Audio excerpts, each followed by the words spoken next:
lui vient d'écrire à François Hollande une lettre ouverte dont nous allons parler à présent. Lui, c'est l'écrivain franco-congolais Alain Mabankou, qu'on ne présente plus, prix Renaudot en 2006 pour Mémoire de Porc-Épic, désormais à la tête de la chaire de création artistique au Collège de France, ancien président du jury du Livre Inter, hein, ça on n'oublie pas de le rappeler non plus ici. Bonjour Alain Mabankou.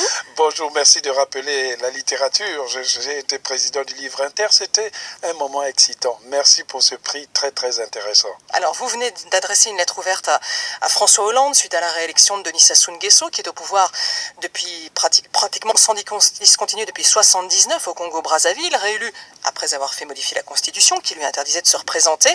Pourquoi avoir écrit à François Hollande pour lui reprocher son silence suite à cette réélection?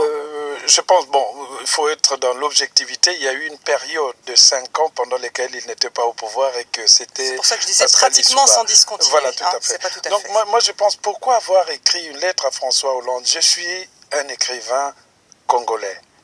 J'écris sur le Congo.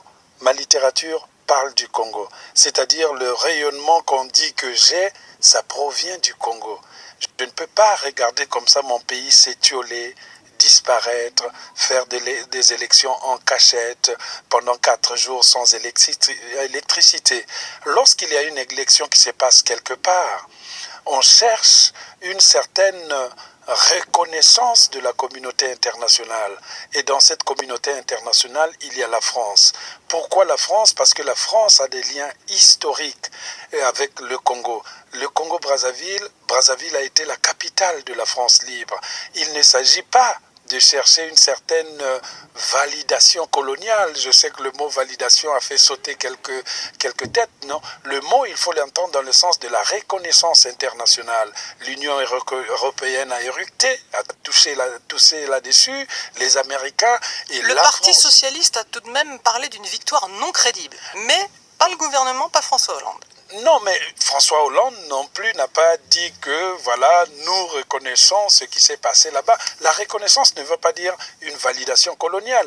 Parlons par exemple de la colonisation où on pense que, si je le dis parce que je suis attaché à la France, qu'est-ce que par exemple ce gouvernement qui a ramené les cendres de Savorgnan de Brazza et construit un mausolée pour Savorgnan de Brazza à coût de millions ou de milliards, alors que Savorgnan de Brazza était un des initiateurs des expéditions africaines coloniales qui ont dévisagé l'Afrique contemporaine et qui ont tracé les frontières de l'Afrique. C'est ça qu'on appelle l'esprit colonial.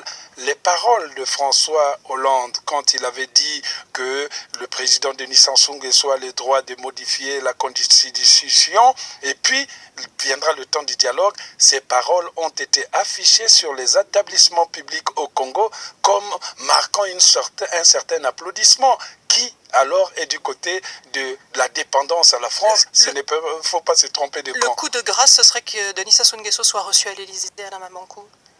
Je ne cherche pas à ce que les gens soient reçus à l'Élysée. Moi, j'ai demandé une audience au président de la République.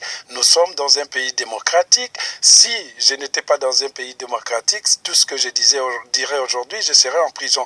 Moi, en tant que Congolais, écrivain, artiste, professeur, je demande une audience au président de la République française et je pense que nous sommes en bon échange. Je suis satisfait de la tournée que vient de faire François Hollande. Car dans cette tournée, si vous écoutez bien ce qu'il a dit en visitant la République centrafricaine, il a félicité le président de Centrafrique d'avoir fait des bonnes élections, d'avoir été élu bien, et il a ajouté « ce n'est pas partout en Afrique ».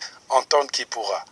Alors, François Hollande ne nous a pas encore répondu, Alain Mabankou. Les autorités du Congo-Brazzaville, elles ont dénoncé vos propos en parlant de propos vulgaires et irresponsables. Oh, vous savez, en dictature, je suis habitué à voir que quand on veut charger en quelque sorte un mouton, on lui met toutes les casseroles de la dictature dessus. Je n'ai insulté personne. J'ai dit que les élections étaient frappées de petites véroles. Alors, si je parle des élections et que certains se sont touchés, qu'ils m'expliquent pourquoi vous avez éteint les lumières pendant 4 jours pour annoncer les choses à 3 heures du matin.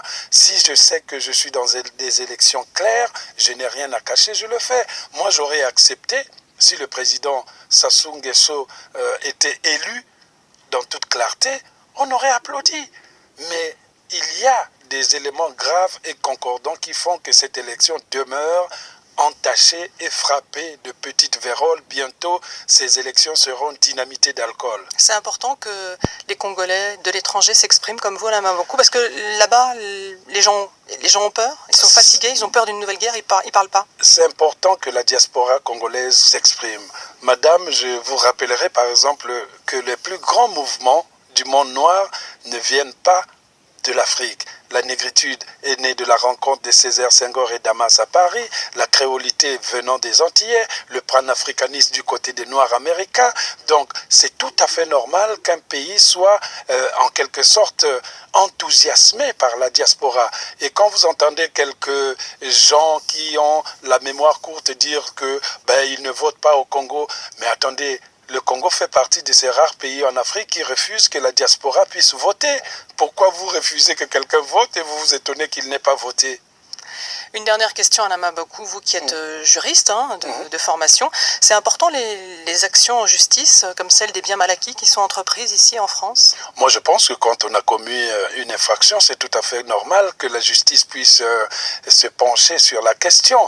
Maintenant, je n'ai pas tous les éléments pour condamner qui que ce soit.